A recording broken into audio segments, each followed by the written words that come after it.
The ships came without warning on a Tuesday morning in March.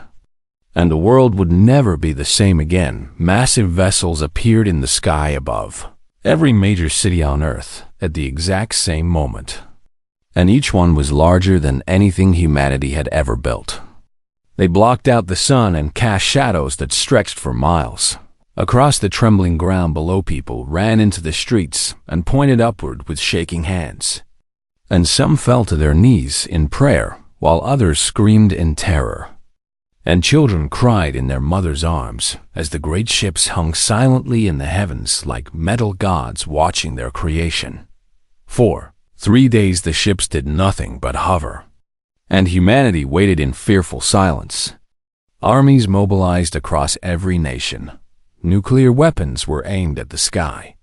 And the United Nations held emergency sessions that lasted through sleepless nights. Then, on the 4th day, a single smaller vessel descended toward New York City and landed gently in the plaza before the United Nations building. And the whole world held its breath as the ship's door slowly opened. Ambassador Vathra stepped out into the Earth's sunlight, and cameras from every news network captured the moment that changed human history forever. She was beautiful in a way that hurt to look at. Her body seemed to be made of living crystal and soft light, and her bones glowed beneath skin that shimmered like water under moonlight. And when she spoke, her voice sounded like 1,000 tiny bells singing in perfect harmony.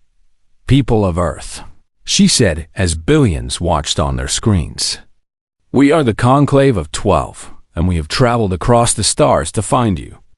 The Secretary General of the United Nations stepped forward with trembling legs and asked the question that burned in every human heart. "What do you want from us?" Vathra smiled, and it was the most gentle and loving expression anyone had ever seen. And her light seemed to grow warmer as she spoke her next words. "We want nothing from you, dear children of Earth. We have come to give you everything you have ever dreamed of. For you are special beyond your understanding." She raised her crystalline hand toward the sky where the great ships waited. "For 10,000 years we have searched the galaxy, and we have studied countless species on countless worlds. But never have we found what we found in humanity. You carry within you something we call a resonance, a spark of life that exists nowhere else in the universe." Vathra's voice grew soft and filled with what seemed like genuine emotion. "You are the chosen species, and we have come to welcome you into the family of the stars." The world erupted in celebration that night. People danced in the streets, and strangers hugged each other and wept with joy. And religious leaders declared it a miracle, while scientists demanded to know more about this resonance that made humanity so special. Over the next few weeks, the conclave revealed themselves fully, and humanity learned that 12 ancient species ruled the galaxy together in peace and wisdom. The crystalline Silkari were the diplomats, the insectoid Vrethkai were the warriors, and 10 other races filled roles that kept their civilization running smoothly for thousands of years. They showed humanity wonders beyond imagination. They had cured every disease. They had ended aging. They had built stations that orbited stars and ships that crossed galaxies in days. And they offered to share all of it with their new human friends. "All we ask," Vathra explained in her beautiful voice, "is that some of you come with us to begin the awakening preparation. For your bodies must be made ready to receive the gifts we wish to give you." Millions volunteered within the first week. How could they not, when the alternative was staying on a small blue planet while the wonders of the universe waited just beyond the sky? Families signed up together and said tearful goodbyes to those who chose to stay behind. Scientists practically fought each other for spots on the transport ships, and soldiers volunteered to serve as the first human members of the great conclave military. Elena Vasquez was among them, a 32-year-old commander in the United States Navy who had dreamed of the stars since she was a little girl. She remembered standing in line at the processing center and filling out forms and smiling at the gentle Silkari workers who welcomed each human with warm light You will love the awakening stations, one of them told her with a voice like honey and music combined. And when the preparation is complete, you will understand why the universe chose your kind above all others. Elena boarded the transport ship with 3,000 other humans, and she watched through the window as Earth grew smaller and smaller until it was just a blue dot against the blackness of space. The station they arrived at was called HFY 7, and it was more beautiful than anything Elena had ever seen. The corridors were white and clean and filled with soft light, and the quarters they were given had beds softer than clouds and windows that showed the spinning stars outside. For the first few days, everything seemed perfect, and the humans laughed and explored and made friends with each other while they waited for the awakening preparation to begin. But then Elena noticed something strange. The communication systems that were supposed to connect them to Earth never seemed to work. And whenever she asked about it, the Silkari attendants smiled and told her not to worry and said that everything would be explained soon. She noticed that the doors to certain sections of the station were always locked. And she noticed that the HFY soldiers who patrolled the hallways watched the humans with eyes that held no warmth at all. She noticed that some humans who went for their preparation appointments never came back to their quarters, and one night, as she lay in her bed trying to sleep, she heard something that made her blood turn to ice. It was faint, almost too quiet to hear, but it was unmistakable somewhere in the station. Someone was screaming. Elena sat up in the darkness with her heart pounding in her chest, and she knew with terrible certainty that something was very wrong. And she knew that the beautiful lie was about to shatter into a nightmare. She just did not know yet how deep the horror would go. The screaming grew louder as Elena ran through the corridor toward the source of the sound. And what she found when she turned the corner would haunt her dreams for the rest of her life. A young woman was being dragged by two HFY soldiers, their insectoid limbs wrapped around her arms like black chains. And the woman kicked and screamed and begged for help as they pulled her toward a sealed door that Elena had never seen open before. "Hey!" Elena shouted, and she ran toward them without thinking. But before she could reach them, a third HFY appeared from the shadows and struck her across the face with a limb as hard as steel. She hit the wall and fell to the ground with blood pouring from her nose. And through blurry eyes she watched the soldiers drag the screaming woman through the door and disappear when Elena tried to stand.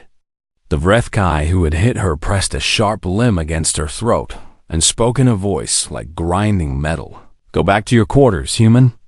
Your time will come soon enough." The creature walked away and left Elena bleeding on the white floor. And she knew in that moment that everything the Conclave had told them was a lie. She spent the next 3 hours sneaking through the station, hiding in maintenance shafts and behind cargo containers. And what she discovered made her want to vomit. Through a cracked observation window, she watched as hundreds of humans were sorted into different groups by HFY soldiers. The strong and healthy were forced into one transport ship, the scientists and engineers into another, and the children. Elena had to cover her mouth to stop herself from screaming when she saw them take the children. They loaded them onto a separate ship with cold efficiency, and the little ones cried for their parents who were being dragged in different directions. And the HFY soldiers showed no emotion at all as they tore families apart. This was not awakening. This was harvesting. Elena stumbled through a maintenance tunnel and found herself in a medical bay that looked nothing like the clean and beautiful spaces she had seen before. This room was dark and filled with machines that hummed with terrible purpose. And on the tables lay humans who were still alive but barely conscious. Tubes ran from their bodies into containers that glowed with soft golden light. And Elena realized with horror that the Conclave was draining something from them, something precious that they wanted to keep. "You should not be here," a weak voice said from the shadows. Elena spun around and found Silkari lying on the floor with cracks running through her crystalline body. Her light was dim and flickering, and it was clear that she was dying. "What is happening here?" Elena demanded, and she grabbed the alien and shook her with desperate hands. "What are you doing to us?" The Silkari coughed, and pieces of crystal fell from her lips like broken glass. "I tried to stop them," she whispered. "I told the council that this was wrong, and they punished me for my betrayal. I am scientist Thesa, and I will tell you the truth before I die." Elena listened with growing horror as Thesa explained everything. The resonance that the conclave had detected in humanity was not some spiritual gift or cosmic blessing. It was a unique combination of chemicals and electrical patterns in the human brain that occurred nowhere else in the galaxy. And when properly harvested, it could extend the lifespan of the elder species by hundreds of years. The conclave had found the secret to immortality. And that secret was human suffering. Your kind feels emotions more deeply than any species we have ever encountered, Thesa said with shame in her dying voice. And the resonance is strongest when you feel fear and hope at the same time. That is why they told you that you were chosen, because the lie made you hopeful. And now the truth will make you afraid. She reached up and touched Elena's face with a cold crystal hand. They have done this before to other species, but those species broke. They gave up hope, and the resonance faded, and they became useless. But humans, she paused, and something like wonder filled her dim eyes. Humans never stop hoping, and humans never stop fighting. Even when all logic says they should surrender. Thesa's light flickered one last time. That is why the council fears what they have started. They have studied your history, and they know what your kind has done when pushed to the edge. And I hope that they have made a terrible mistake. The Silkari scientist died in Elena's arms, and her body crumbled into dust that sparkled briefly before fading away. Elena stood alone in the darkness of the medical bay, and she felt something changing inside her. The fear was still there, but now it was joined by something else. Something hot and sharp and absolutely unstoppable. It was rage. She thought about the children being loaded onto ships, and the families being torn apart, and the humans being drained like cattle. And she made a decision in that moment that would change the course of galactic history. She would not run. She would not hide. She would not wait for rescue that would never come. She would fight. The conclave had ruled the galaxy for 40,000 years, and they had conquered countless species through superior technology and ancient wisdom. But they had never faced anything like humanity. They had studied human history and seen a species that constantly warred against itself, and they had assumed that meant weakness. They had seen division and conflict and endless fighting, and they had concluded that humans would be easy to control. They did not understand what they were actually seeing: all those wars, all those conflicts, all that endless fighting. It was not weakness. It was practice. Humanity had spent its entire existence learning how to wage war against impossible odds, how to survive when survival seemed impossible, how to turn defeat into victory through sheer stubborn refusal to accept death. The conclave had invited the wolves into their home and expected them to behave like sheep. Elena made her way back through the maintenance tunnels. And this time, she was not looking for answers. She was looking for survivors, for fighters, for humans who still had hope and rage burning in their hearts. She found them hiding in cargo bays and storage rooms and air ducts. And she told them the truth about what was happening. And she watched as the same fire that burned in her chest ignited in their eyes. By the time the station's artificial sun rose the next morning, Elena had gathered 387 humans who were ready to do something the galaxy had never seen before. They were going to fight back against gods. They gathered in the deepest maintenance tunnel of Station Oraxes 7, and Elena looked at the faces around her in the dim emergency lighting. She saw scientists and soldiers, and teachers and engineers. She saw parents who had lost their children, and children who had lost their parents. And she saw the same burning determination in every single pair of eyes. "We have no weapons," Elena said quietly. "And we have no ships, and we have no allies. We have 387 people against an empire that has ruled the galaxy for 40,000 years." A man in the back laughed bitterly. He was Sergeant Marcus Cole, a retired Marine who had volunteered for the Awakening because his wife had cancer and the Conclave promised they could cure her. "So, what do we have?" He asked. Elena smiled, and it was not a kind smile. It was the smile of a predator who had just spotted weakness in her prey.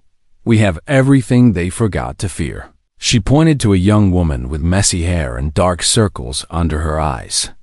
Her name was Ji-yeon Park, and she was 16 years old, and she had been arrested twice on Earth for hacking into government servers. Just to prove she could, Ji-yeon can access their computer systems. She has already found a way into their network through a maintenance terminal, and she says their security is a joke compared to what she dealt with back home. She pointed to a thin man with glasses who kept nervously cleaning them on his shirt. His name was Dr. David Okonkwo, and he was a chemical engineer who had won awards for his work with industrial compounds. David can turn the chemicals in this station into weapons they have never seen before. The fire suppression systems use a foam that becomes explosive when mixed with the cleaning solutions they store in Section 12. She pointed to a woman with gray hair and cold eyes. Her name was Yuki Tanaka, and she had been a nurse for 30 years before she volunteered. And she had watched the Conclave take her grandson 3 days ago. Yuki knows human anatomy better than their scientists do. She can teach us where to strike, how to hurt them, and how to keep ourselves alive when they hurt us back. One by one, Elena pointed to the people around her, and one by one she explained what each of them could contribute. The construction worker who knew how to collapse structures, the electrician who could turn power systems into death traps, the teacher who had memorized the station's layout while pretending to be lost. "They think we are cattle," Elena said when she was finished, "and they think we will go quietly to the slaughter because every other species in their history has done exactly that. They do not understand what we are." She stepped closer to the group and lowered her voice. "We are the species that looked at wolves and decided to make them our friends. We are the species that climbed onto the backs of horses and rode them into war. We are the species that split the atom because we were curious about what would happen. And when we saw the destruction it caused, we built even bigger bombs." Her eyes swept across the crowd. "We are the species that never stops, that never surrenders, that never accepts that something is impossible. We have been fighting and surviving and conquering since we climbed down from the trees. And we did not come this far across the stars just to die as someone else's food." The maintenance tunnel was silent for a long moment. And then Sergeant Cole stepped forward with a grin spreading across his weathered face.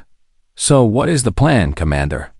Elena told them the attack began at midnight station time.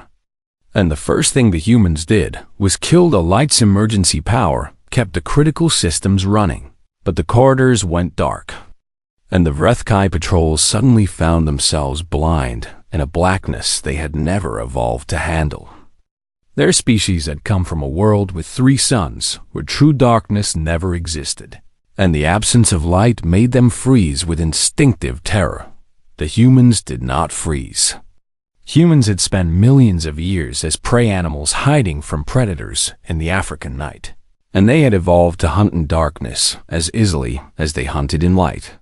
Their ears tracked sounds their enemies could not hear, and their hands found weapons their enemies could not see. The first Vrethkai patrol died without making a sound, their throats cut by improvised blades made from sharpened metal panels, and their bodies were dragged into maintenance shafts before anyone noticed they were missing. The second patrol died when the gravity in Corridor 7 suddenly increased to 10 times normal, crushing their exoskeletons like paper. And by the time the stations Computer registered the anomaly Jiyan had already moved on to her next target. The third patrol ran into a cloud of white foam that seemed harmless until Dr. Okonkwo triggered the igniter he had built from spare parts, and the explosion tore through the corridor with enough force to rupture the hull. The Conclave had never experienced anything like this. They had conquered hundreds of species through overwhelming force, and those species had always reacted the same way. They had cowered, they had begged, they had accepted their fate with the resignation of creatures who believed that resistance was impossible. Humans did not believe that resistance was impossible. Humans did not believe that anything was impossible. Humans looked at impossible situations and said, "Watch me," with a smile that made the universe nervous. What is happening? The Vrethkai commander screamed into his communication device as another one of his squads went silent. There are only a few hundred of them, and they have no weapons. The speakers crackled, and then Elena's voice filled every corridor of the station. "You studied our history," she said calmly, "and you saw us fighting each other, and you thought it meant we were weak. You saw us divided, and you thought it meant we could not unite. You saw our violence, and you thought it meant we were primitive." A pause. And when she spoke again, there was something in her voice that made the Vrethkai commander shiver despite himself. "You saw what we do to each other when we disagree, and you thought that was the worst we could do. You have no idea what we do to our enemies when we agree." She laughed, and it was a sound that would echo through conclave records for generations. A sound that would become a warning and a legend and a promise of what happened when you made humanity your enemy. You wanted our fear and our hope. Well, here we are, and we are full of both. We are terrified of what you might do to us, and we hope with every fiber of our being that we can stop you. Her voice dropped to a whisper that somehow carried through every speaker on the station. And when humans feel fear and hope at the same time, we do not become weak. We become something far, far worse. The lights flickered once, and when they came back on, the humans were everywhere. The battle for Station Oraxi 7 lasted 3 days. And when it was over, the Conclave had learned a lesson they would never forget. They had learned that some species are not meant to be harvested. Some species are not meant to be controlled. And some species will burn the entire galaxy down rather than kneel. The humans captured the station with improvised weapons and stolen technology and sheer, unstoppable will. And when the last Vrethkai soldier fell, Elena stood on the command deck and looked out at the stars with blood on her hands and fire in her eyes.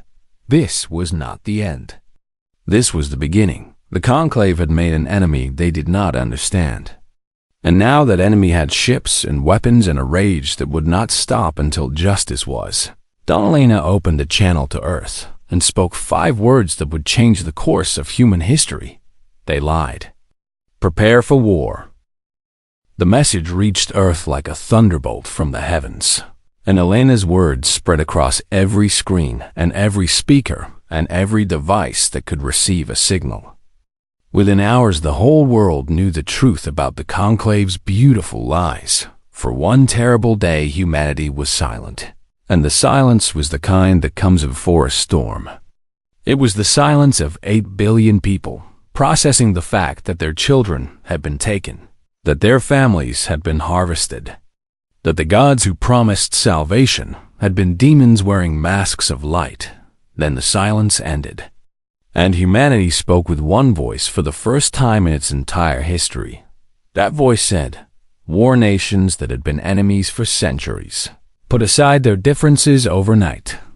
Armies that had pointed weapons at each other turned those weapons toward the sky. Scientists who had competed for glory began sharing their secrets freely, because none of that mattered anymore when the alternative was extinction." The Conclave watched in confusion as humanity transformed itself in a matter of weeks. They had expected panic and despair and the slow collapse of a primitive civilization that had just learned it was prey. But instead they saw something that made their ancient strategists deeply uncomfortable. They saw unity. They saw purpose. They saw a species that had found something worth dying for, and had decided that dying was not the only option. Elena sent everything she had learned about conclave technology back to Earth. And human engineers began reverse engineering captured systems with a speed that should have been impossible. The conclave's weapons were thousands of years more advanced than anything Earth had built. But humans did not let that stop them. Within 3 months, humanity had built its first fleet of warships, using stolen technology and human innovation combined. Within 6 months, that fleet had grown to 50 vessels crewed by volunteers who knew they might never come home. Within a year, humanity controlled a dozen captured stations and had freed hundreds of thousands of prisoners from conclave harvesting facilities. Conclave responded with overwhelming force, sending armadas that darkened the stars around human-held territories. And the first major battle of the Resonance War was fought above a moon called Kepler's Rest, where 10 human ships faced 100 conclave vessels. The humans should have lost. Every tactical analysis said they would lose. The conclave commanders were so certain of victory that they broadcasted the battle to their home worlds as entertainment. They did not expect the human ships to accelerate directly into their formation at speeds that no sane species would attempt.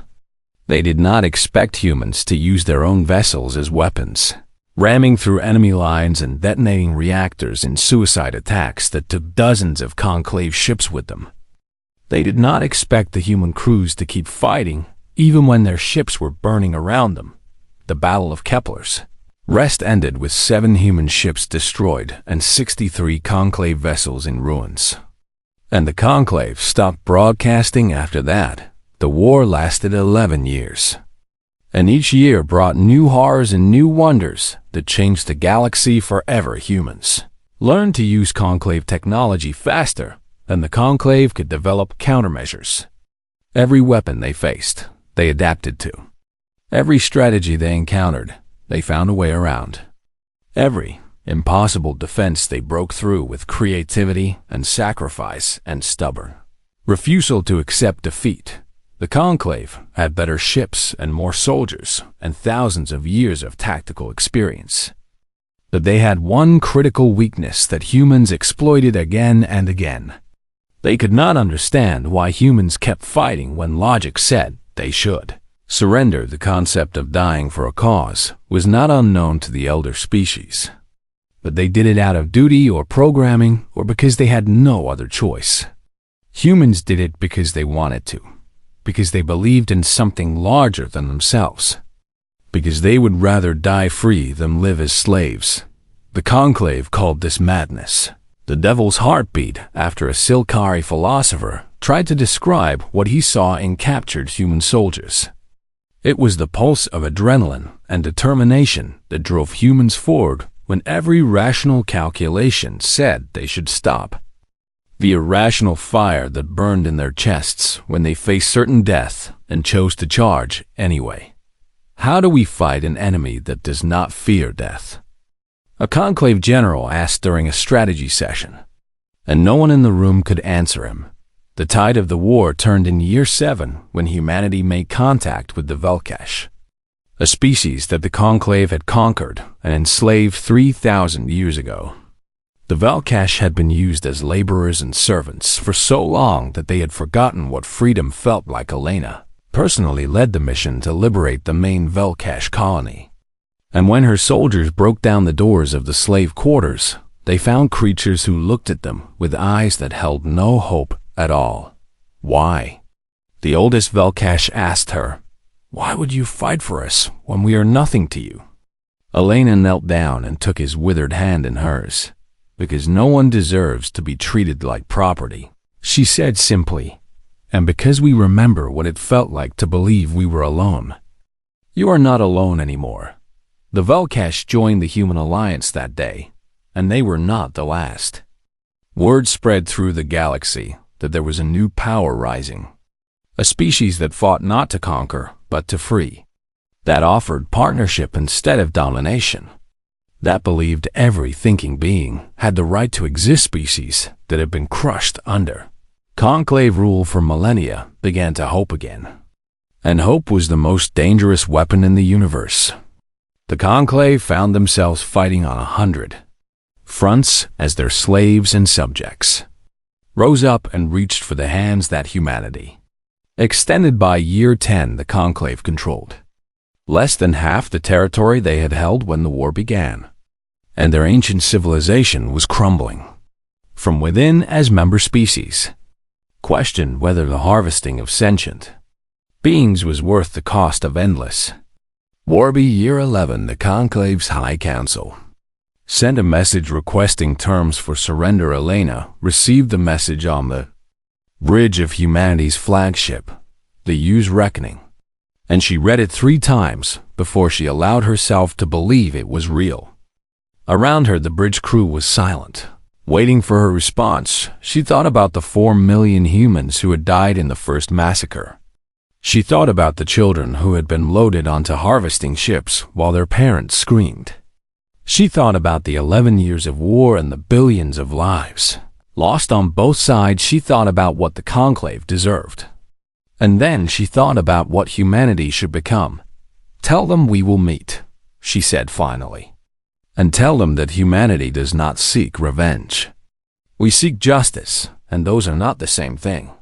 The crew exchanged glances, and some of them looked disappointed while others looked relieved. But all of them understood that their commander had just made a choice that would define what humanity would be for generations to come. They would not become the monsters they had fought. They would become something better. The final battle of the Resonance War was not fought with weapons. It was fought with words and principles, and the radical idea that victory did not require cruelty, and humanity won that battle too. The surrender ceremony took place on the bridge of the Silkari flagship, the same vessel that had carried Ambassador Vaethra to Earth 12 years ago when she spoke her beautiful lies about humanity being the chosen species. Now that ship belonged to humanity, and Vaethra knelt on its polished floor with her crystalline body cracked and dim, waiting for judgment from the species she had condemned to slaughter. Admiral Elena Vasquez walked onto the bridge with her command staff behind her, and she looked nothing like the young Navy commander who had volunteered for the stars so long ago. Her hair had turned gray from stress and war. Her face was lined with scars from a dozen battles, and her eyes held a weight that only those who have seen too much death can understand. But she was still burning.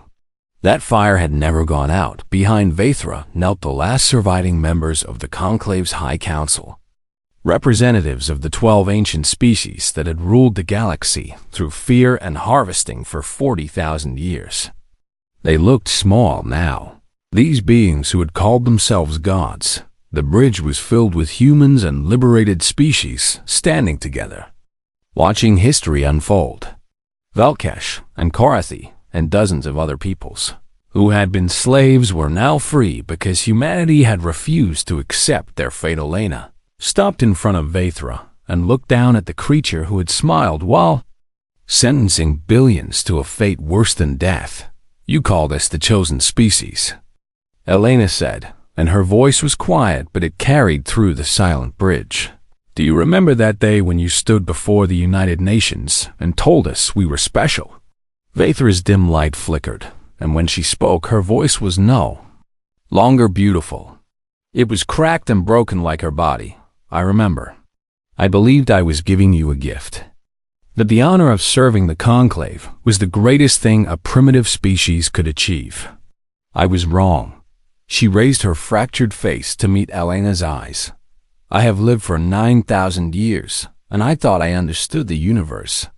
I thought I knew what made species strong and what made them weak.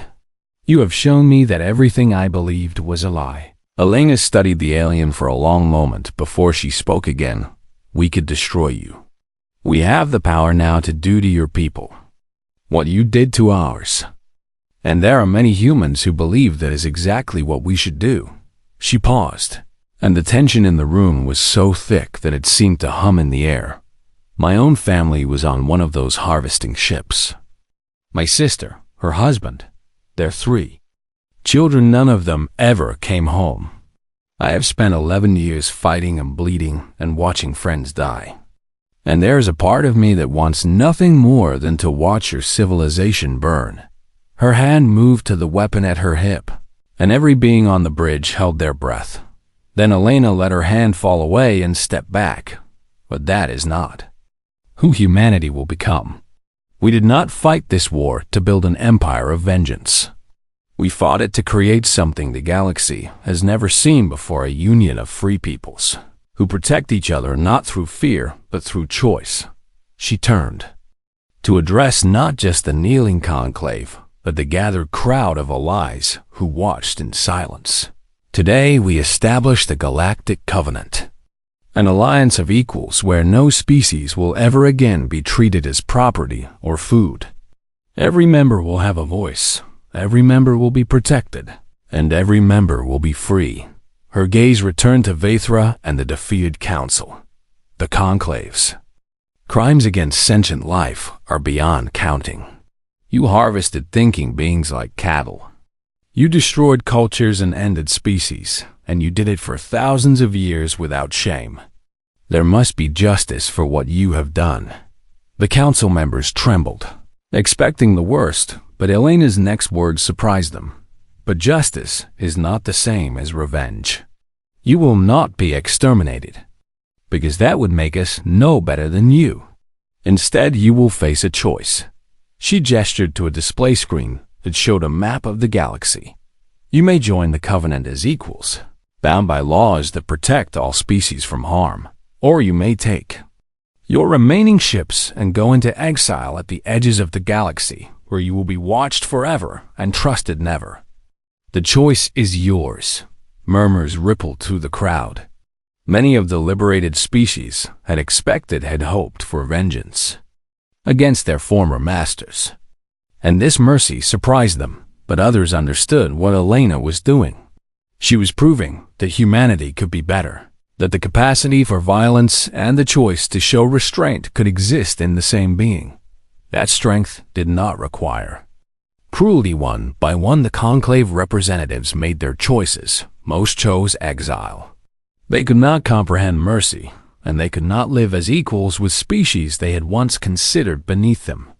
They took their ships and disappeared into the darkness at the galaxy's edge. And humanity watched them go without firing a single shot. But Vaethra stayed. She was the only member of the High Council who chose to join the Covenant. And when Elena asked her why, she gave an answer that would echo through history. Because I have spent 9,000 years being wrong, Vaethra said, and I want to spend whatever time I have left learning how to be right. Your species has shown me something I never believed possible, that beings can choose to be better than their nature, that the darkness inside us does not have to win. She looked at Elena with eyes that held genuine wonder. I want to understand how you do it. I want to understand how a species that is capable of such violence can also be capable of such mercy. I want to learn what makes the devil's heartbeat turn toward kindness instead of destruction. Elena smiled, and for the first time in years it was a smile without bitterness. Welcome to the Covenant, Ambassador. You have a lot to learn, and so do we. The years that followed were not easy. Building a new galactic order never is. There were conflicts and disagreements and moments when the old hatreds threatened to tear everything apart, but humanity held the center together with the same stubborn determination that had won them the war. And slowly a new civilization began to grow, one based on cooperation instead of conquest, on protection instead of predation. Vaethra spent her remaining centuries studying humanity, and she wrote volumes trying to explain the paradox she had discovered. How could a species be capable of both the deepest cruelty and the most profound compassion? How could they burn worlds and then weep for what they had done? How could they carry both the devil and the divine in the same heartbeat? In her final writing, completed the night before her ancient light finally faded. She recorded words that would be taught to children across the galaxy for generations to come. We called them the chosen species because we believed we were choosing them. We thought we were selecting cattle for harvest, prey for the slaughter, fuel for our immortality. We were wrong in ways that our language does not have words to describe. The universe chose them, not for what they could give us, but for what they would become. They are not the strongest species in the galaxy, nor the wisest, nor the oldest, but they are the only species that looked into the abyss of what they could be, saw the monster waiting there, and chose to be something better. They were never our harvest.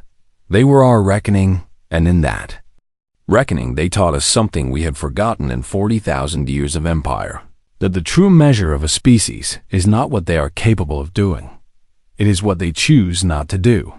And across the galaxy, in 1,000 different languages, the story was told and retold, the story of a small species from a tiny blue planet, who were called chosen for the wrong reasons, and then chose to prove that name right in ways their enemies never imagined.